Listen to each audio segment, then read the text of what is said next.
po tensioni sa shpesh duhet matur në një periudhë një ditore?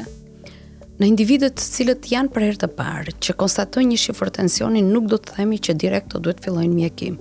Ne atë e monitorojmë, i bëjmë një matje një javore në familje, e bën vetë individi 2 herë në ditë, bën një pasqyrë dhe ne orientohemi nëse kjo vlerë është e qëndrueshme ose jo, sepse me marrëveshje është vendosur që hipertensioni të quhet kur ai të jetë në vlera të qëndrueshme mbi 140 me 90.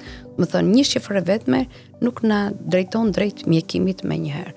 Absolutisht që ne monitorojmë 3 deri 6 muaj dhe duke llogaritur dhe riskun dhe gjithë faktorët e rrezikut për këtë individ, atëherë vendosim nëse ky individ do t'i nënshtrohet terapisë mjekësore ose jo.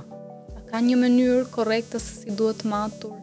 Dhe një hapësirë ditore, një fash orar kur jo, nuk është orari, se sa është mënyra e matjes një edhe kushtet në vendin ku matet, sigurisht individi duhet të jetë i qetë, të ketë ndendur 30 minuta në qetësi, të ketë urinuar më përpara, të rinë në një pozicion të kënd drejt, të ketë mbështetur kurizin tek karika dhe të jetë sa më në kënd të drejt, dhe aty të themi se marrim matje të sakta.